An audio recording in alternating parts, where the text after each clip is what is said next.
नमस्कार दोस्तों, स्वागत है आप सभी का हमारे इस चैनल भगवान लोक पर। दोस्तों, अगर आप भी अपनी लाइफ में कुछ नया सीखने की चाह रखते हैं तो इस चैनल को अभी सब्सक्राइब कर लें। श्री शिवाय नमस्तु भयम। दोस्तों, आप सभी लोग जानते हो कि 26 जून 2024 बुधवार को है पंचमी तिथि। दोस्तों, पंचमी के दिन का बहुत ही बड़ा महत्व होता है। इसी के साथ में दोस्तों इसी दिन किया जाने वाला पंडित जी द्वारा बताया गया 7 बेलपत्र वाला एक ऐसा नया उपाय बताया है जो कि बिल्कुल नया है और पहली बार बताया है।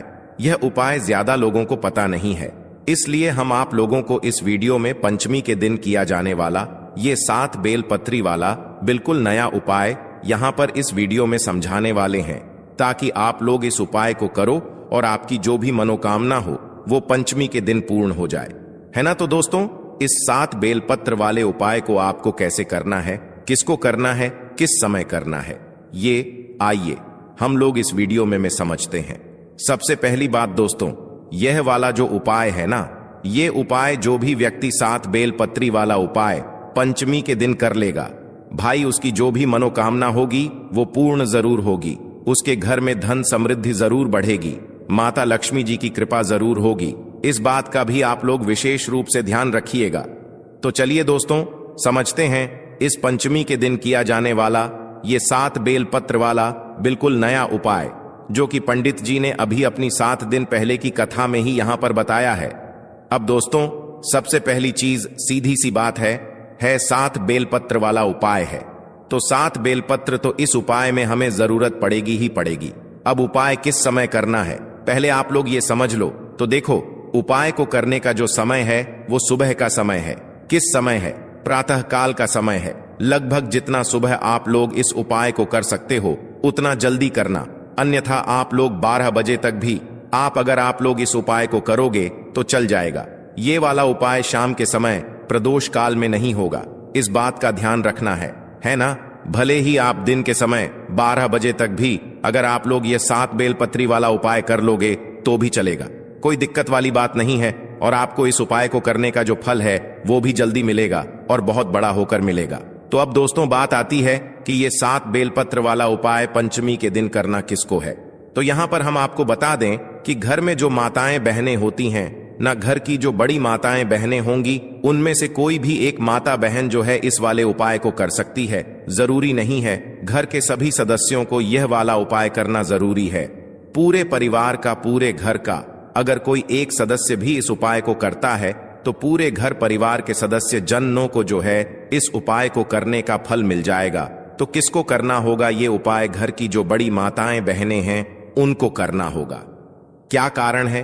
क्योंकि घर की माताएं बहनें जो होती हैं वो घर की लक्ष्मी होती है, और जब घर की लक्ष्मी कोई उपाय करती है तो निश्चित सी बात है घर में सुख शांति भी आती है, धन समृद्धि भी आती है और माता लक्ष्मी जी की कृपा भी होती है। तो अब आपको ये सारी बात तो समझ आ गई होंगी। अब हम जानते हैं कि इस उपाय को करने के लिए आपको क्या क्या चीजों की आवश्यकता पड़ेगी। तो सबसे पहली बात तो 7 बेलपत्र वाला ये उपाय है पंचमी के दिन का। तो सीधी सी बात है 7 बेलपत्र तो हमें इसमें लगेंगी ही लगेंगी, है ना। अब देखिए, 7 बेलपत्र की आप पहले से यहां पर तैयारी करके रख सकते हैं, क्योंकि एकदम से हो सकता है कि आपको बेलपत्र ना मिले, है ना, क्योंकि पंचमी का दिन रहेगा तो बेलपत्र आप लोगों को आसानी से कहीं से भी मिल जाएंगी। मतलब आप चाहो तो ये उपाय के साथ बेलपत्र को कहीं से खरीद भी सकते हो, कहीं से तोड़कर भी ला सकते हो, कोई दिक्कत वाली बात नहीं है ना। अब देखो दोस्तों, ये वाला जो उपाय है, इस उपाय को करते समय शुद्धता का विशेष रूप से ध्यान रखिएगा। पंचमी के दिन सुबह सुबह प्रातःकाल जब आप लोग ये उपाय कर रहे हो तो भाई स्नान करके शुद्ध होकर नए या धुले हुए वस्त्र पहनकर आप लोगों को तैयार हो जाना है और अपनी 7 बेलपत्री जो उपाय के लिए हैं वो लेकर बिल्कुल तैयार होकर खड़े हो जाना है। क्योंकि उपाय कैसे करना है वो भी हम आपको यहां पर बता देते हैं। अब देखिए, ये 7 बेलपत्र तो उपाय में होंगी ही होंगी, इसी के साथ में एक लोटा जल भी आप लोगों को लेना है। वो कहां से लोगे वो हम आपको बताते हैं, पर उपाय दोस्तों ये आपके घर से ही शुरू हो जाएगा और मंदिर में जाकर यह उपाय पूरा होगा। इस बात का भी आप लोग विशेष रूप से ध्यान रखना। तो जैसे ही आपके हाथ में जो है 7 बेलपत्री आ जाती हैं, और एक लोटा आप लोग अपने पास में रख लेना। अभी आपको भरना नहीं है, मात्र खाली लोटा रख लेना। तो करना क्या है, आपके पास 7 बेलपत्र हैं, एक लोटा आपने रख लिया अपने साथ में। अब देखो ये 7 जो बेलपत्र हैं, ये 7 बेलपत्र 7 अलग अलग जगहों पर हमें समर्पित करनी है। वह 7 जगहें कौन सी हैं वह हम आपको बताते हैं। इसी के साथ में दोस्तों, जैसा कि हमने आपको अभी बताया कि यह वाला जो उपाय है यह आपके घर से ही शुरू हो जाएगा। तो घर से शुरू कैसे होगा, इन 7 बेलपत्र में से जो पहली बेलपत्र होगी यह आपके घर में ही एक स्थान पर चढ़ेगी, जो कि है दोस्तों आपके घर का रसोई घर, है ना। तो आपको क्या करना है, जब आप इस उपाय को करने की पूर्ण तैयारी कर लें, माताएं बहनें में से जो भी इस उपाय को कर रहा है, अगर वह इस उपाय को करने की पूर्ण तैयारी कर ले तो भाई उसको अपनी 7 बेलपत्र को लेकर सबसे पहले कहां पर आना है, अपने ही घर के रसोई घर में आना है। घर के रसोई घर में उस स्थान पर आना है जहां पर माताएं बहनें अपने घर में पीने का पानी वाला स्थान या पीने का पानी रखती हो, चाहे वह आपका आर हो, चाहे वह आपकी गुंड हो, चाहे वह आपका गगरा हो, चाहे वह आपका मटका हो। जिस मटके में से या जिस स्थान में से आप लोग पीने का पानी लेते हो, जिस गगरे में से लेते हो, उसके पास यहां पर आप लोगों को आ जाना है और इन 7 बेलपत्र में से पहली बेलपत्र निकालना है और पहली बेलपत्र को आपने उसी परिंडे के पास में रख देना है जिस परिंडे से या जिस गगरे से आप लोग पीने का पानी लेते हो और पीते हो। उस परिंडे के पास में आप लोगों को अपनी पहली बेलपत्र को समर्पित कर देना है। अंदर नहीं डालना है, जल के अंदर नहीं डालना है, उसी गगरे के पास में जहां पर आपका पीने का पानी रखा हुआ है उसी के पास में एक अच्छी सी जगह देखकर पहली वाली बेलपत्र को आपको वहां पर शिव जी का नाम लेते हुए समर्पित कर देना है। अब जो हमने आपसे बोला था कि एक लोटा आप लोग अभी खाली रखो, उस एक लोटे को जो अभी आपके पास खाली लोटा रखा हुआ है, इस लोटे को आप अपने इसी गगरे में से भर लो जिस गगरे के पास में अभी आपने जो है इस बेलपत्र को समर्पित किया हुआ है। मतलब कि जहां से आप अपना पीने का पानी भरते हो ना, उसी पानी में से आप लोगों को यह एक लोटा जल अब भर लेना है। पहली बेलपत्र को चढ़ाने के बाद अपना यह एक लोटा जल आपको उसी परिंडे में से, उसी पानी में से भर लेना है जिस पानी में से आप लोग पीने का पानी लेते हो और जिस पानी के पास में आपने ये पहली बेलपत्र को समर्पित किया है। अब आपने एक लोटा जल भी भर लिया। अब आपके पास बची है कुल 6 बेलपत्र। अब इन 6 बेलपत्री को कहां कहां पे समर्पित करना है वो आप लोग सुनो। तो देखो इन 6 बेलपत्र और अपने एक लोटे जल को तैयार करके आप लोग अपने घर से निकल जाना। अब जैसे ही आप लोग अपने घर से निकलते हो तो आपके घर के पास में जो भी एक बेलपत्र का पेड़ हो, जो कि बेलपत्र का बड़ा पेड़ हो, आपके पास 6 बेलपत्र हैं, एक लोटा जल है, इनको अपने साथ में ही रखकर निकलना है। और जो भी एक बेलपत्र का बड़ा पेड़ आपके घर के आसपास जहां पर भी पड़ता है, आप वहां पर चले जाना है, क्योंकि 7 अलग अलग जगह होंगी, 7 अलग अलग बेलपत्र हैं। हमारे पास तो पहली बेलपत्र तो हमने अपने घर के रसोई घर में परिंडे के पास समर्पित कर दी है। अब दूसरी बेलपत्र को लेकर जाओगे आप लोग यहां पर बेलपत्र के पेड़ के नीचे। बेलपत्र के पेड़ के नीचे जैसे ही पहुंच जाते हो, वह बेलपत्र का पेड़ बड़ा होना चाहिए, छोटा नहीं होना चाहिए।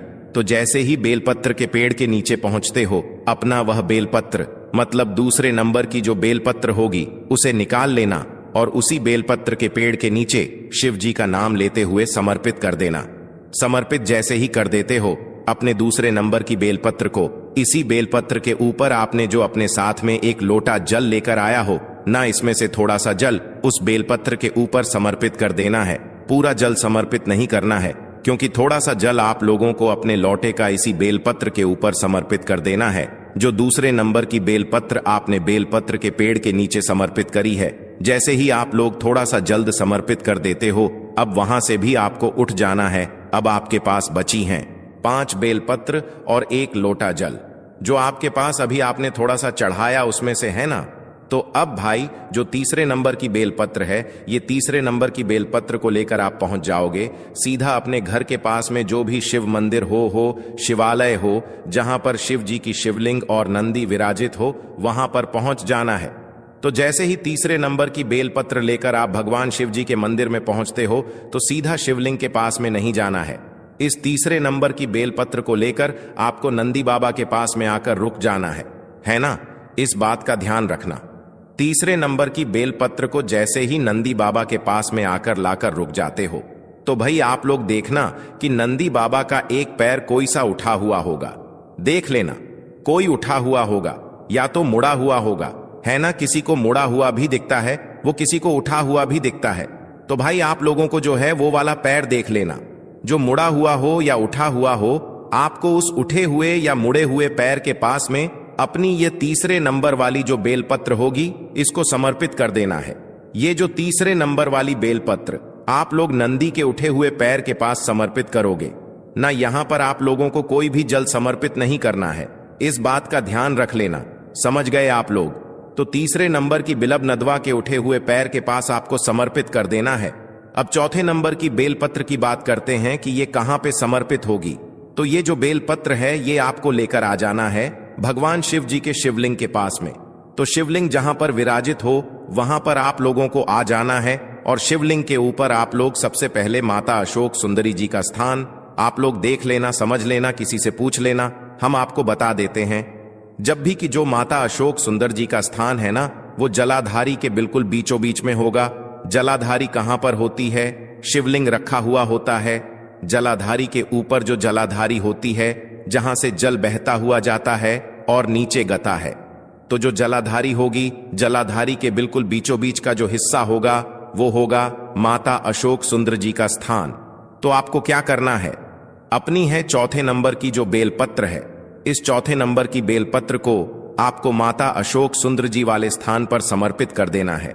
चौथे नंबर की बेलपत्र को और डंडी का मुख जलाधारी की तरफ होगा जहां से जल बहता है और नीचे करता है। तो और जो बीच वाली बड़ी बत्ती का मुख है वो शिवलिंग की तरफ होगा। तो ये अपनी चौथे नंबर की बेलपत्र को आपको तो यहां पर भी आप लोगों को थोड़ा सा जलमाता अशोक चंद्र जी वाले स्थान पर बेलपत्र को समर्पित करने के बाद इसी बेलपत्र के ऊपर समर्पित कर देना है थोड़ा सा जल। इसके बाद में दोस्तों अब बात करते हैं हम लोग पांचवें नंबर की जो बेलपत्र है उसके बारे में। अब दोस्तों जो 5 नंबर की आपकी बेलपत्र होगी उसे निकाल लेना और इस 5वें नंबर की बेलपत्र को आपको माता जगदम्बा जी के या पार्वती जी के हस्त कमल पर समर्पित करना है। अब हस्त कमल का आप कहां पर होता है वो भी सुन लो। देखो जो जलाधारी होती है, जलाधारी के ऊपर शिवलिंग रखा हुआ होता है। तो शिवलिंग का जो कटी भाग होता है ना, मतलब गोल मोल जो भाग होता है, उसके आसपास जहां पर भी आप इस बेलपत्र को समर्पित करोगे वो माता जगदम्बा जी का या पार्वती जी का हस्त कमल ही होगा।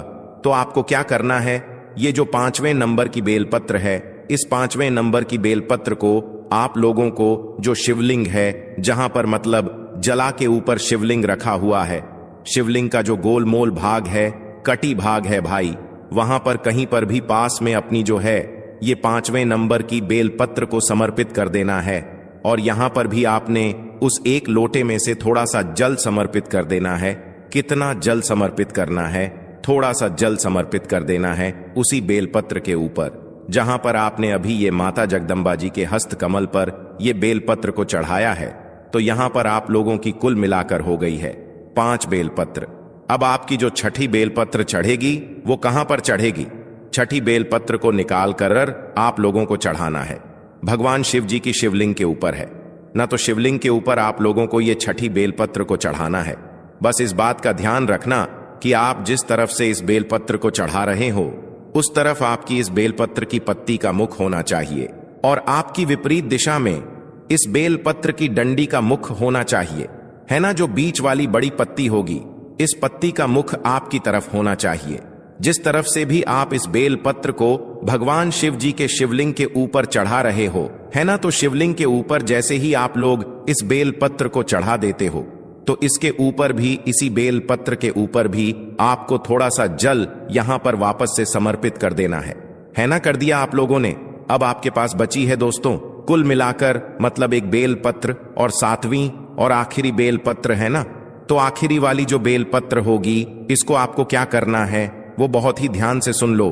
तो देखो 7वीं वाली जो बेलपत्र है ना, इस 7वीं वाली बेलपत्र को आपने देखा होगा कि भगवान शिव जी के शिवलिंग के ऊपर एक पात्र टंगा हुआ होता है जिससे बूंद बूंद करके शिव जी की शिवलिंग के ऊपर जल यहां पर टपकता रहता है, जिसके अंदर शिव जी की 5 बेटियों का स्थान होता है, जया, विषहारा, श्यामली, बारी, दौत और देव, तो ये जो 7वें नंबर और आखिरी नंबर की जो बेलपत्र होगी ना, ये मात्र आपको उस पात्र से स्पर्श करा है, मतलब छुआ ना है और कुछ भी नहीं करना है, इसको कहीं पर समर्पित नहीं करना। ये 7वें नंबर की बेलपत्र को, इस 7वें नंबर की बेलपत्र को मात्र आपको शिव जी की शिवलिंग पर टंगे हुए उस पात्र से छुआना है, ना अंदर जल से टच कराना है, मात्र बाहर के बाहरी जो है इस 7वें नंबर की बेलपत्र को छुआ लेना है और भगवान शिव जी का आशीर्वाद समझकर इसे अपने पास में वापस रख लेना है। और अब आपके लोटे में जितना भी जल बचा हुआ है वह पूरा जल आप इस जल पात्र के अंदर डाल देना, जो कि शिवलिंग के ऊपर बूंद बूंद करके जल टपकता है, न उसी पात्र के अंदर अपना पूरा जल समर्पित कर देना। अब जैसे ही आप जल समर्पित कर देते हो, उसके बाद में भगवान शिव जी की शिवलिंग के पास में बैठना, अपनी वह मनोकामना आंख बंद करके विनती करके हाथ जोड़कर बोलना। जिस मनोकामना के लिए आप लोग ये वाला उपाय कर रहे हो, धन समृद्धि के लिए कर रहे हो तो वो बोलना, लक्ष्मी प्राप्ति के लिए कर रहे हो तो वो बोलना, या आपका कोई काम रुका हुआ हो, अटका हुआ, उस काम के लिए कर रहे हो तो अपना वह काम बोल देना, अपनी कोई भी एक मनोकामना बोल देना। और मनोकामना बोलकर भगवान का 2 मिनट जाप करके, भगवान को धोख देकर, भगवान से आशीर्वाद लेकर आप अपने घर पर वापस आ सकते हो और आपका ये वाला उपाय पूर्ण हो जाता है।